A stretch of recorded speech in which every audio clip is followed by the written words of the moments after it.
looked at me, I looked at him. My cap of cloth, his hat of tin. My eye pressed tight against the sight.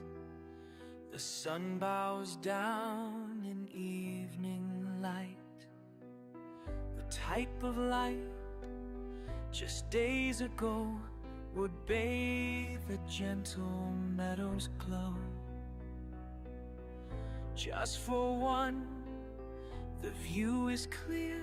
A simple squeeze, a pause, a tear. The other he can only see the briefest glimpse. Just part of me has all he sees is a dipping light. Background noise.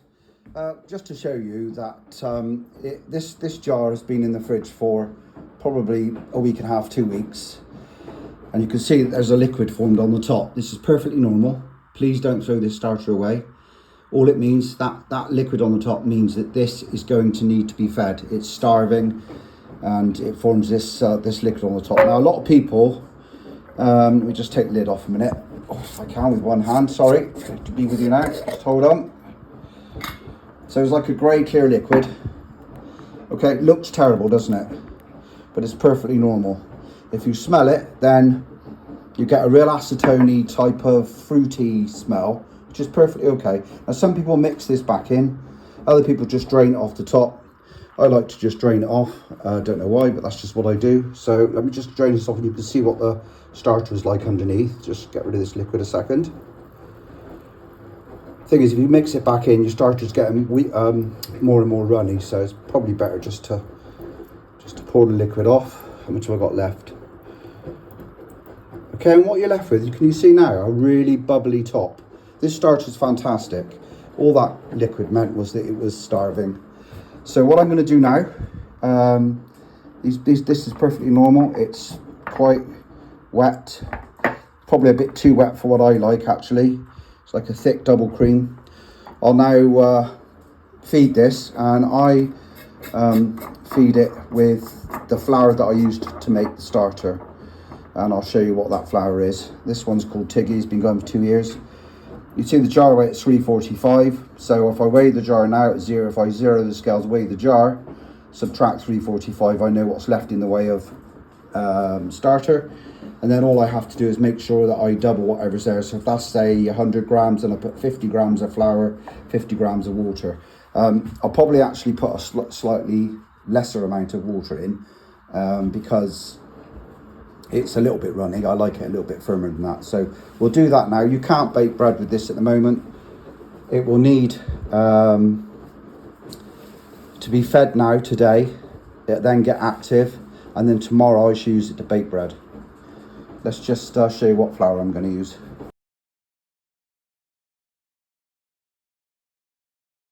This is the flour I use. It's organic white spelt. It's a spelt starter. So that's what I'm going to be feeding it back with. So I shall weigh this, and then we'll come back and I'll show you what I've done. Here we go, weighing it. The scales are at 0. We've got 345-ish.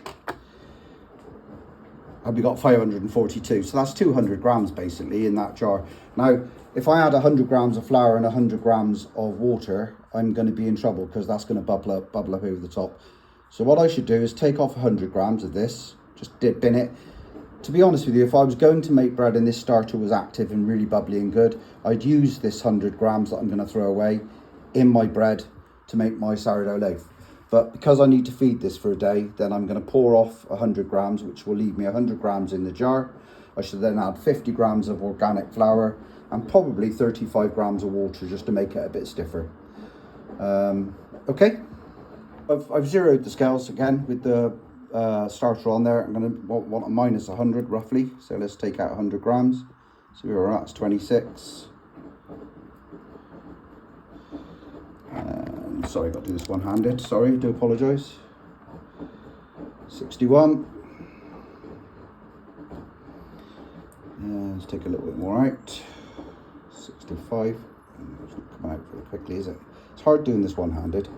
Let me just go away and come back. I've minused out 100 grams, so it's minus 100, as you can see on the scales, well, minus 101. Now I'm going to put 50 grams of spelt flour in, straight into the jar.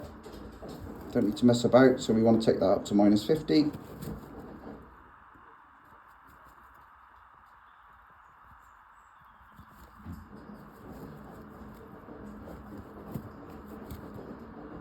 There we go, minus 49. So now we just put in some water to take it up to 100 grams. And then that means we've fed the starter. It'll be ready to go tomorrow. Really must get my kit sorted out a bit better, really, because it's hard doing things one-handed and it's not very professional, so I apologise.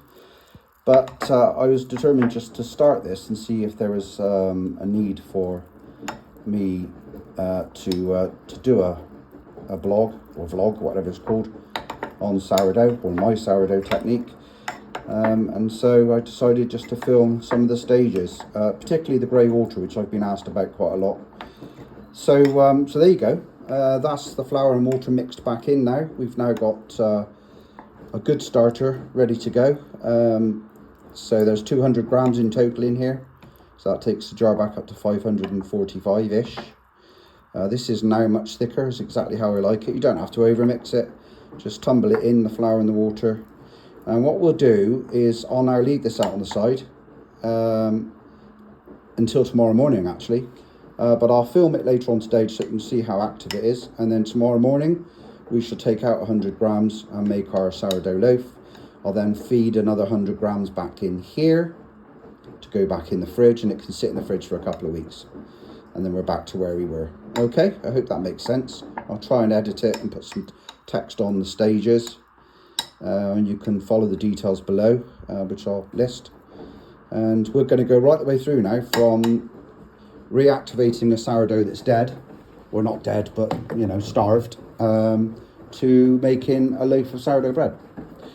And it's really just to demonstrate that these starters are extremely resilient. They can live in a fridge. They'll be happy in a fridge for a few weeks. I've left mine when I've gone on holiday, and it's probably been closer to a month before I've sorted it out. But you know, every couple of weeks, just drag it out, refeed the starter, feed it with the starter that you started with. Does that make sense? That's a lot of starts, isn't it? So if you use a rye starter, you feed it with rye. If you use just a plain flour starter, just use plain flour, your normal flour. If you do a spelt starter, as I've done because of the taste, then you make sure you've got a bag of white spelt. When we make the loaf, we don't need to put spelt in. It's just what we do with our starter, or what I do with my starter. Okay, and then we'll come back later on and you can see how lovely that's looking. Okay, bye for now. Thanks for watching. Hi, and so we're now ready to bake our first sourdough loaf together. Now, first of all, apologies that the lighting is not very good today. I haven't invested in any specific lights to film this vlog, and we are in this, I think it's the 7th of January, if I remember right, today, 2026, and we've got snow forecast, so it's very dark outside, so let me just apologise for that. We're going to go over the ingredients. Unfortunately, I didn't get to make the loaf the following day, which I think is what I said at the last point we were together. So what I did was, because I just didn't have the time to bake, I put Tiggy back in the fridge just to keep it gently bubbling over. And it's now the day after. I took this out again last night and left it on the side, just over here in the kitchen somewhere. I just left it overnight so that it's back up to room temperature. So what we're going to do, I'll just go through the ingredients, and we're just going to make a basic loaf, sourdough loaf. It's size-wise, so the ingredients for a standard loaf, really. So the first thing we obviously need is flour.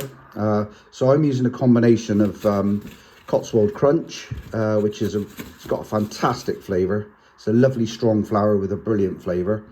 That's available from Matthew's Cotswold Flour, and there it is, just to show you the bag. I'm then just going to use standard white bread flour. This one is from Tesco, Not sure if I'm allowed to say that. Actually, I think I'll probably edit this bit out because I'm not sure I'm allowed to actually advertise these items. But hey, I don't really care, to be honest.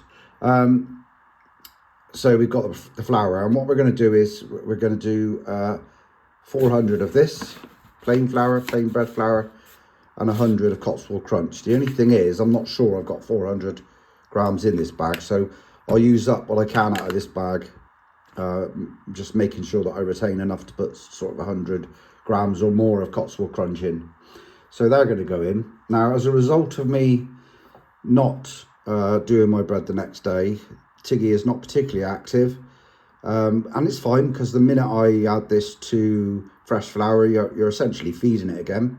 I'll be putting in 100 grams of this sourdough starter, but just as a backup, and so this is not a pure sourdough loaf, but because of the delay in using this as a backup, I'm going to put in a teaspoon of active yeast, and that's really just to give me that backup that if this takes a long time to rise, it will start going with this. You may find actually you could theoretically just use this, but leave it to rise for much longer than you would normally.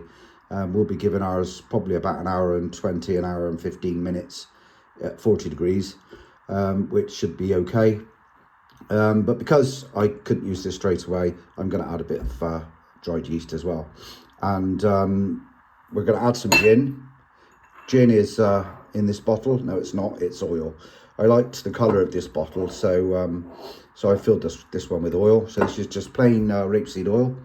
And then we've got normal table salt. There'll be 10 grams of, well, actually probably 15 grams in this loaf because it's a slightly bigger loaf. So 15 grams of salt, 2 tablespoons of oil, and then we'll work out when I do this, we'll measure it together and I'll see what I've got. 100 grams of sourdough starter. Then we've got 300 mils of lukewarm water. I will add the oil to the water, the yeast to the water. I'll probably put a small squirt of honey in just to help the yeast, and I'll mix that into the water and let that sort of start going. Probably leave that for 5 minutes or so before I actually introduce it into the bread. So that's your wet mix. The sourdough starter will go on top of the flour that I've put into the bowl, and as I said, that'll be around 100 grams of sourdough starter. I'll then probably just feed this starter back up to where it is now, and then pop this back in the fridge ready for the next time. And then the next time you get it out, you will take it out the fridge, let it get up to room temperature, feed it, and let it bubble up and do what it's got to do, and then the next day bake bread with it. I hope that makes sense. I think it probably does, but you can always ask me a question and feel free to leave any comments below. So that's what we're going to do. I'll get on and start weighing this out together, and we'll get a loaf. We'll start making a loaf. So let's put the bowl on the scales. We'll turn the scales on and zero it out. We're in, there we go, grams. Okay, so let's put the white flour in first. And remember, we're looking for 500 in total, plus our starter. So let's see where we end up. Sorry about the shaking of the camera. It's a bit more difficult doing this one-handed, to be honest. What have we got in there now? Oh, perfect, 403, and I've still got a bit left for dusting. That's great. So 403, and then I'll just top this up to 500. Because it does vary, actually, from loaf to loaf. You may find, and I'll go through it with you when I do it, you may find that you need to add a bit more flour or potentially a bit more liquid, but I'll let you know about that when we get to mixing it. This is going to be mixed in the mixer, so much easier way of doing it. And I always have fantastic results, so I'll go through the process for that. So there's the flour. We're going to do that one, and then so that can go on the mixer ready. I might invest myself into a little tripod actually if this goes well and people like it, because I do make quite a lot of loaves. So let's zero the scales again. Go back to grams, sorry, and zero out. So we're looking for about 15 grams of salt.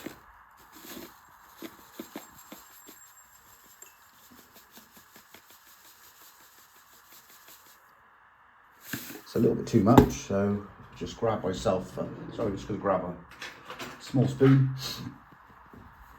Let's take some out of this because that's too much salt.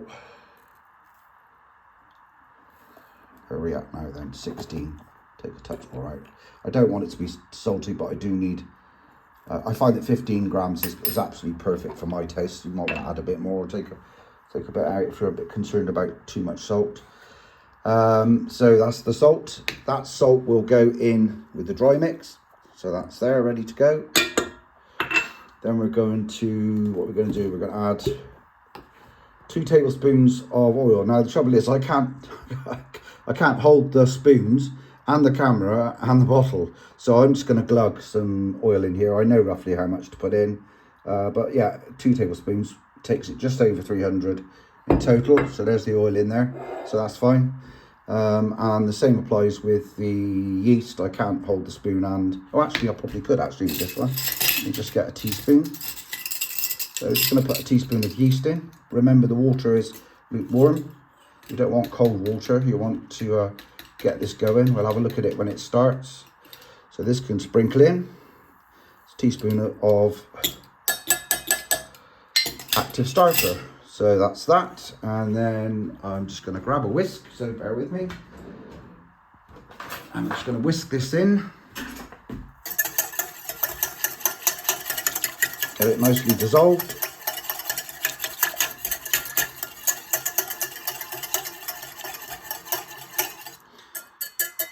Right. And because I haven't got the time, well, I have got the time, I just I don't want to have to walk over to the cupboards and start hunting for the, oh, actually I probably would be easier actually thinking about it. Let's find the honey. There's the honey. So I'm just using clear honey. Just under the lid, one-handed. It's a feat of in itself. And once again, we'll just put a bit of honey in there just to get the yeast going. So probably a teaspoon of honey is enough. There you go. You just pop that in there. That'll be fine. You really won't taste the honey. It's such a small amount, but it's really good to get the yeast going. So just give that a stir, and we will come back to this when it's sat for 5 minutes.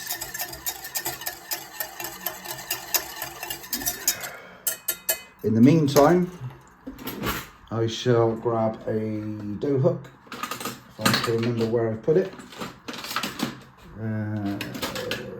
Okay, it's disguised as a dough hook. Okay, so there's the starter. I'll put the dough hook in. I'm ready to put the starter in.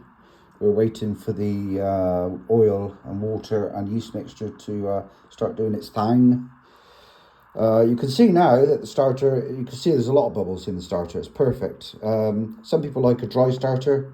I like mine with a slightly higher hydration. Is that correct? The correctly round? Higher hydration, yeah. So it's just over double cream consistency, but that's how I like mine.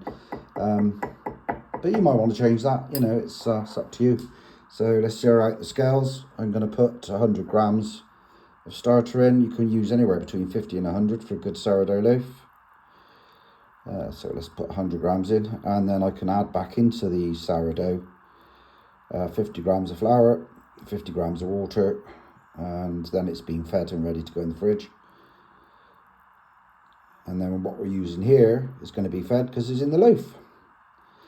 It's not really that difficult, you know, sourdough loaves. There's some sites you go on, books you read, and you think, oh, do you know what, this is a bit of a faff, and I don't think I could be prepared to do that. And some people say, well, I waste loads of starter because you have to feed it every day. You really don't have to feed it every day. And I'll tell you something else. You can see the quality of the starter is beautiful. I'll tell you something else. You could literally have dregs in the bottom of this and then add flour back in and water back in and mix it up, and it would still be a fantastic starter. The tricky bit is getting the starter going. If you use a good spelt flour like I use and just do 50-50 and that, just keep going, there's plenty of recipes for starters, and I might actually make one with you so that you can see. how easy it is to make a starter. But don't get bogged down by all the sites that, you know, it becomes difficult, and you do a lot of research and you think, oh, this is just going to be too hard. I can't feed it. I can't do this. You really can, because once this starter is made, it's so simple, because you take out what you need for your bread. So your bread feeds what you're putting in there, and you put back in here half and half of what you've taken out. So if you take out 150 grams of flour, 50 grams of water.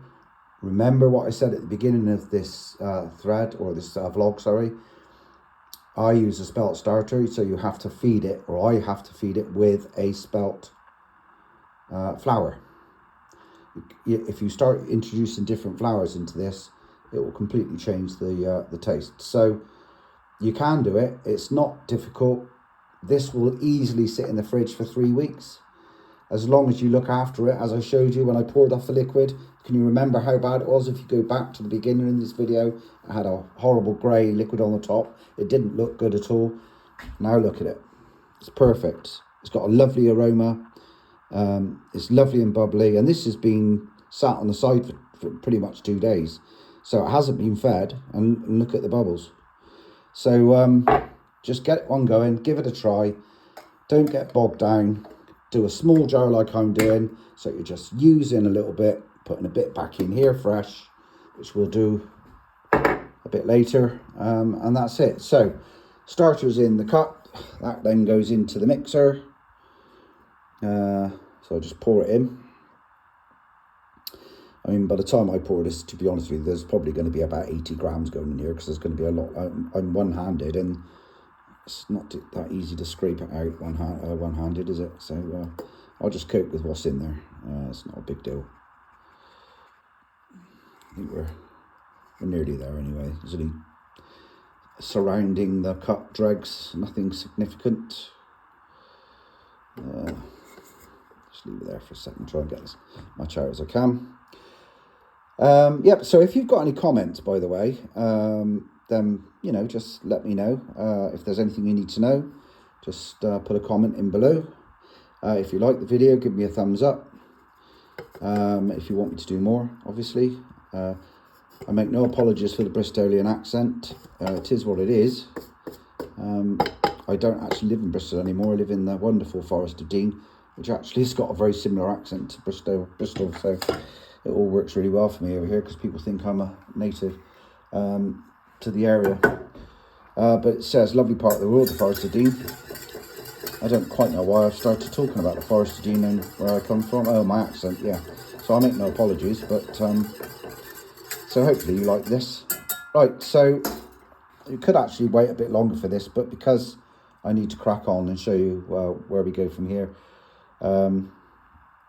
Just looking at it, there are some bubbles starting to form now, actually, so it's all good. So let's mix in our dry stuff first and the starter. Let me just put the... Now, what I do with this, and I always do the same, I do 6 minutes on a high speed or a higher speed, timed by the timer on my phone or on the oven.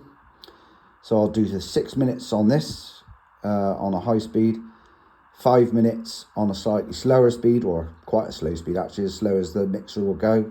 And then I'll start looking at the quality of the dough, and we'll see if we need more flour or more water, or if it's okay, and I'll explain what I'm looking for when I do it. So let's just switch this baby on. I'm just mixing in the dry goods now. I'll do the 6 minutes timed when I put the water in. The reason I'm mixing it in is because I don't want the salt to be in too much contact with the yeast. So I can now start pouring the water in. Let's get that in there. I'm going to put all of it in, just about. I'll probably hold back a tiny bit.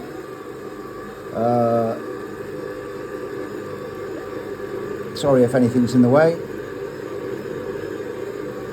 Okay, so it's going to go up to, on my Kenwood,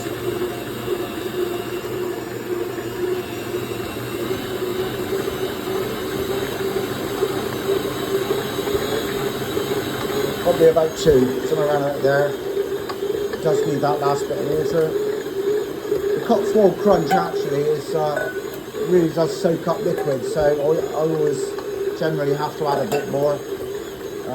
It's not always.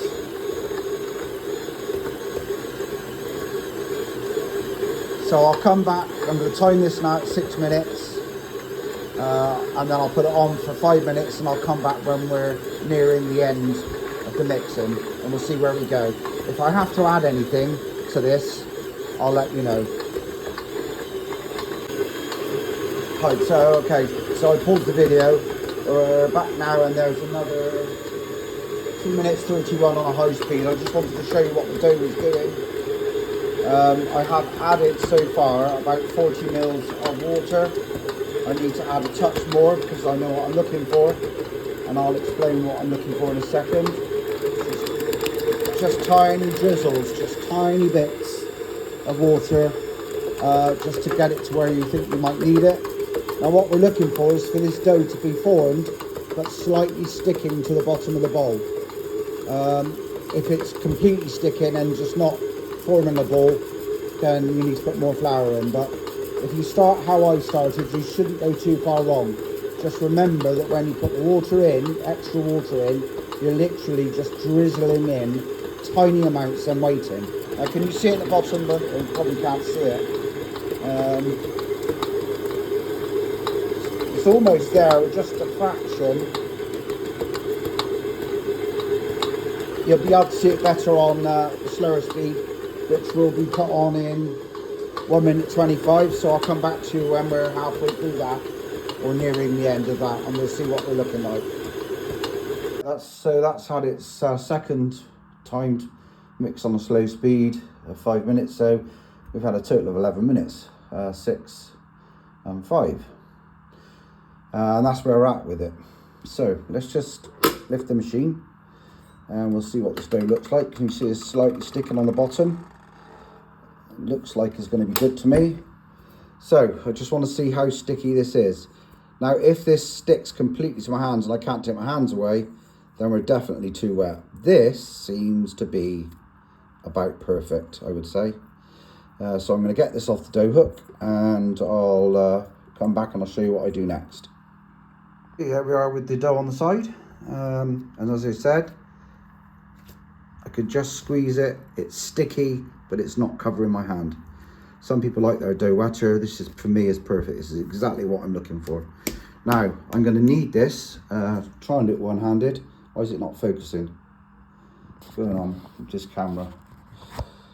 Oh dear, what's going on there? Right, there we go. That's better. Sorry about the out of focus. Okay, so you can see that a bit better now. So what I generally do is just wet my hands very slightly. I just put with warm water. Sorry about the rest of the mess in the kitchen. I haven't done my chores today. So when I was teaching my sister to make sourdough loaf, I showed her a trick that I do. So I wet my hands, and then I put both my hands together so that both my hands are wet. Normally I would have 2 hands on this rather than 1, and just knead this for a bit. But I'm going to try and do this one-handed. And all I'm going to do now is just stretch it back and pull it over, stretch it back and pull it over, and do the sides the same. See how I'm doing that? But I would do it with one hand, with 2 hands. Stretch it back, and just get it going. Give it a bit of kneading, get some air into it. And you see it's not all sticking all over the place. Some people like theirs really wet, a really high hydration. Is that right? Is that the right way around? A really high hydration. I can't cope with it when it's like that, because when I put it in my formers, either a wicker type affair or one of the resin ones, whatever they're made of, like a card. It's like a hard card. I'll get one out and show you in a bit, because I haven't decided what I'm going to do yet.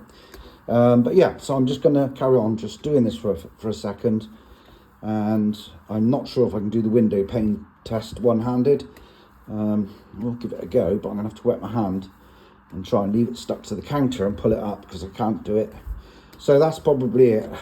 3 or 4 minutes of gentle kneading. Just keep moving it around in a ball. Sorry, I should be back a bit further. See what I'm doing here? I'm just getting into a ball. It's absolutely beautiful. it's not all sticking to my hand or the work surface. So if yours is sticking, chances are it's a bit too wet. What I would do in that case, I would stop, I'd put it back in the mixer, put it on a slow speed, and just keep adding small amounts of flour until you get it to this stage that when you touch it, it's not everywhere and all over your hands. I'm not sure how I'm going to get on doing this one-handed. I'll try and do it. Have you ever heard of the window pane test? I expect probably if you're into bread making you have. So what it involves doing is pulling up a section, usually with two hands, in a window. So you hold it up into the light. And it's called a window pane test because basically what you're looking for is to be able to see through the dough, but the dough not actually splitting or breaking apart. And you can slightly see through it. I'm ready with that. So I'm just going to wet my hand again and see if I can bring a bit up. But I can feel that the gluten is pretty good in this, so I'm not worried too much. Don't have too much water on your hands. Shake them off, rub them two together, and then let's just get a piece. See if we can get a better angle on it. You see it's not splitting. It's got a good structure. And see, just start seeing the light coming through. Can you see that? But it's not tearing or splitting. So this is perfect. That's exactly what you're looking for. So, next stage, and I promise that if you like this video, I will do more. I will get some better equipment. But I'm not going to invest lots of money into equipment if nobody's really that interested. So we'll see how it goes. So this is now going to go back in the bowl. Okay, so that's just going to go in the bowl. Place it in there gently. And it's a wonderful invention from B&M. I just bought a shower cap, ripped the outer cover off. I didn't particularly want that on there. And I'm going to put this on the top, and this is going to go in at 40 degrees for about an hour. So I'll get this on, I'll get it in the oven. We'll come back after 1 hour in the oven at 40 degrees, and we'll see where we're at. Okay, see you in a second. Okay, so it's had its first hour in the oven at 40 degrees. I've had it on dough proving feature. Let's just see where we're at, because I think we're not far off, but let's have a quick look. So it needs, it's lovely and spongy. It needs a bit longer, so it's going to go back in for another 20 minutes or so. So you can see by looking at my selection, and I'll go through them one by one. I've actually got way more than this, but this is a small selection of the different types I've got, and I'll just quickly go through them with you. So these are the flexible oven safe type formers. With any of these bread formers, you need to make sure that they're very well floured. Now these aren't very forgiving. If your dough is even the slightest bit tacky, then even with the best one in the world and a really good flouring, it's very difficult sometimes to get it out of this or this, unless the dough is a slightly firmer and drier texture.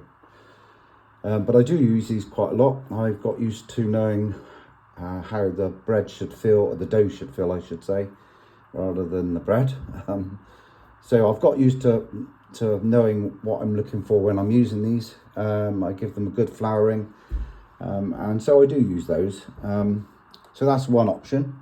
These are readily available online. One of my favourite items is this. This is like a Dutch oven. This gives a lovely rounded loaf. And I use it in two different ways actually. Some people, me included, would, this is made of a clay. And it's really very, very good. It's one of my favourite ones. So you can put the dough in the bottom of here. But remember that, you know, once it's risen, you then have to tip it upside down,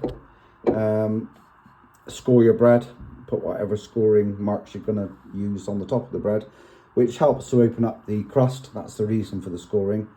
And I'll just show you what I use for that. It's something I printed on my 3D printer. Anybody that wants one, just ask and I'll see if I can make you one at cost price. But basically, this is Gillette. comes with a cap on it. It just takes a razor blade. See if I can get it off one-handed. Yeah, there we go. So the cap comes off, and then I just use this for making the scoring in my bread. So I've got a few of these that I've printed off, and they're very successful. So back to the crock. This one, so you put the bread in and let it rise with the lid on. And then what I generally do, let me just show you. So it's rising in there in the oven or on the side. I mean, you could actually leave this on the side in the in a cool place and let it prove overnight, which gives a fantastic flavour to the sourdough. If you're in a bit of a hurry, as we are today, just put the bread in the bottom part, put the lid on, put it in the oven, give it at least an hour. The only trouble is if you do it this way around, you can't really check it, because what happens next is when you take it out of the oven, I suppose you could have a quick look and see where you're at and put it back in, but generally I would then flip the whole thing over so that the bread is now on this. So you flip the whole thing over, the bread ends up on the bottom. Sorry, it's hard doing this one-handed. So your bread would end up in there, and then you score it and put the lid back on. Make sure your oven's really nice and hot. Bit of steam in the oven, and bake it. So that's one of my favourite ones. Gives you a lovely round crust. You'll see some of the pictures within the music section at the beginning and the end of this video. You'll see some examples of the round loaves. Then we move on to the baskets. I've got several shapes of this. This makes a nice pattern in the bread, and once again you would prove it in the basket and then tip it out onto I actually use a pizza stone. Score your bread, and once again you get the nice shapes, and I think I've got a couple of those pictures on let me just tip this flour out here a second so it don't go everywhere, on the in the music section. Then there's obviously a round version. This is quite a small one, so let's do a nice small loaf. So I may well use this today actually, and I'll tell you why in a second. And then you've got this type, which is a really weird material. I'm not actually sure what it's made of. It's like a thick pulpy card type, but it's got an imprint in the bottom, so I use that quite a lot. And that obviously puts a mark in the top of the tin. And then one of my, I'm just getting it out, so hold on with me. One of my most used items is this, and it's a genuine Hovis tin. I've had this for many years, and this gives a fantastic square Hovis type loaf, and obviously puts the Hovis name in the loaf. So, and that's just general bread baking. You let it rise, prove or whatever, with a cap on or covered, and then take the cover off, score it down the centre line, dust it, and then away you go. And then you've obviously got the French basket or the banneton, this type of, once again, a wicker, and this has got a cloth liner, which is well floured. I've got two of these. So with that dough that we've made up today, we could in effect make two long baguettes. What I'm going to do today, just to show you the differences, I'm going to do one baguette because we're going to have a steak baguette sandwich for our tea tonight. So I'll do a long baguette in there for me, myself and my wife. I was going to say we won't eat all of it, but I can guarantee we will.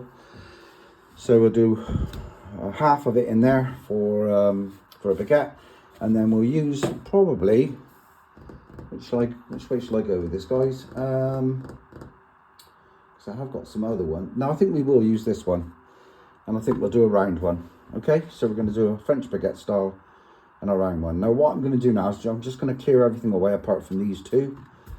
I'm going to tap them out, redust them.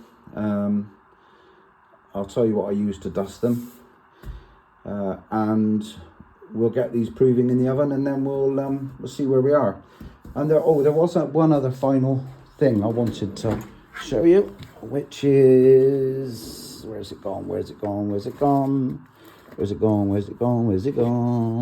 we go. This is another way of cooking baguettes, something else I picked up. So what I'll probably do, I'll prove it in here. The oven's on, ready, hot to go, or it will be. I'll then tip this out, poof, onto here. And that will give us our baguette, because you can't obviously cook it in the basket. And then with the round one, we'll prove it in this basket, and we'll tip this out on a pizza stone and cook it. And I'll probably end up marking this one and this one actually, and I'll show you what I'm going to do with those. Okay, so this is the dough out of the oven. That was in there for 1 hour and 30 minutes, 1 hour and a half. And now all I'm going to do is just give it a slight kneading, working my way around. So I should be back further, shouldn't I? All 4 edges like this, like you're wrapping up a parcel. Okay. And what I'm going to do, I'll do this several times. Stretch it out. Pull it back, pull it back, pull it back, and get ourselves into a nice ball. I'm going to cut this in half. Okay, and what I'll do is I'll also show you how to make rolls, but I won't actually make any, but I'll show you how to form them. So I'm just going to cut this down. That's all it needs. It's risen okay. It's got a lot of gluten in it. It's the right sort of texture. It's possibly a little bit wet, but it's not bad at all. So let's halve it out. Take this one out of the way for a second. Put that one over there. You see my hands are still clean. And this one, they should be fairly similar. But no, I can tell there's a slight difference between the two. This one has slightly more. I can feel it in my hand. So this one's going to do our round loaf, this is going to do our baguette. Okay, so let's do the round loaf first. So the idea is you're going to roll this into a fairly tight ball. Oh, I was going to show you how to make a loaf, wasn't I? Let me just show you how to make a roll, sorry. Just take a small amount off for a roll. So if you want to make rolls, it's usually about, I don't know, I can't try and remember now, 80 grams I think it is. So it might be a bit more than that, yes sir. So let's try that. So basically, you start off with a ball, using your hand, not wet, well, slightly damp, but certainly not soaking wet. You're going to put the palm of your hand into the, well, just sort of here, across, sorry to do this one-handed, across this fat bit at the bottom of my fingers, okay? In between there and the palm of my hand, in between there and there. You're going to rest that on the ball like this, or on this dough. I'm going to push down and rotate and get faster and faster and faster and faster. Let it go over your fingers, let it come back to the fat part over your fingers, and as it comes to the middle, let it go right into the bottom of the palm of your hand and start grazing the work surface and pushing down in a circular motion. I know it's hard for you to see, but basically we're forming a ball up, and the more you do it, the tighter that ball will get, until you end up with that. And that's perfect for a small roll. Okay, but let's put this back in because we're going to need it. Let me just incorporate that back into my thing. And I think I might have to do this, although I can probably just about do it where I need it, because it hasn't got to be tight, because it's going into a banatone. Okay, that's good enough. Okay, so I'm just going to put a bit of flour on my hand. Dust the top of the roll so it is well floured. I've well floured the banatone. Just flip this over. Okay, get it off the work surface. And we're just going to pick this up. We're going to lay it gently into the banatone. Okay, that's that one. And what I'm going to do is dust the flour over the top. A bit more flour. Spelt flour over the top of this because it's a bit finer. Okay, give it a really good dust in. Make sure it's loose in the banatone, and that's ready to prove. Okay, that's that one done. That'll prove. It'll take on the form of that banatone, and then we'll put that on a pizza stone. which is currently in the oven. But I will prove it in the Banatone, and then I'll put the oven up to 250 to start with the pizza stone inside. This one will then go over to the pizza stone. It'll be tipped out onto the pizza stone, scored, and that one will be ready to do. And then at the same time, we're going to do this bad boy. So with a French stick, I don't do an awful lot of French sticks. Please don't just think that this is the correct way of doing it. But all I'm basically doing now is forming it into, this is hard doing it one-handed, gosh. Okay, and then what we're going to do is we're going to work our way along it. Okay, starting from the middle, working our way out. Starting in the middle, working our way out. And we keep going. Now with two hands, you'll soon get this to a nice length. Okay, I'm going to actually turn this off, carry on doing this until I'm happy with it, and I'll show you it in the basket. Okay, and that's where we're at. It's in the Banatone. It'll rise, obviously. That will then be turned out onto my metal breadstick. Sorry, well, I've lost the word. It's going to be turned out onto here anyway. Someone please put a comment in and tell me what this is called.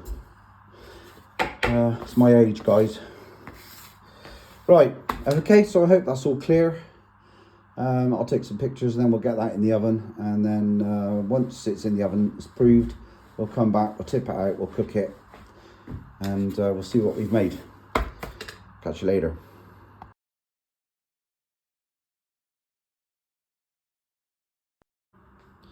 I've now tipped out the baguette from the proven.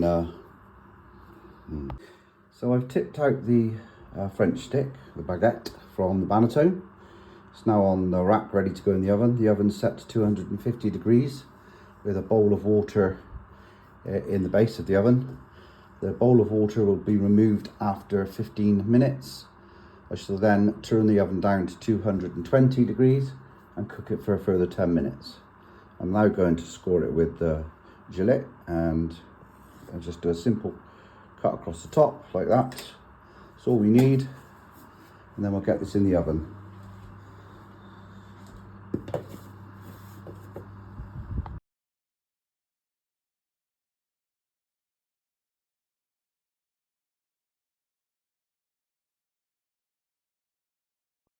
So that's the baguette out. This came out really nicely.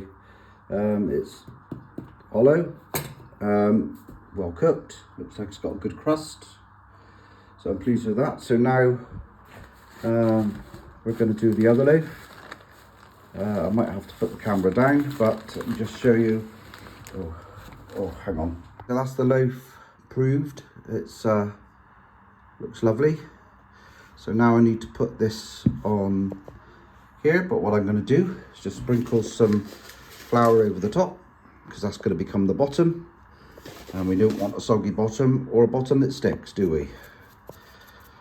Right, I'll put the camera down, put the board on, this one on top, flipped upside down, and then I'll turn it all back the other way and take the former off and score it. But I'm going to have to put the camera down to be able to put this on. It is on the stone, ready to go. I've just got to take the former off. There's not much chance of me doing this one-handed, is there? So let's take it off and I'll come back.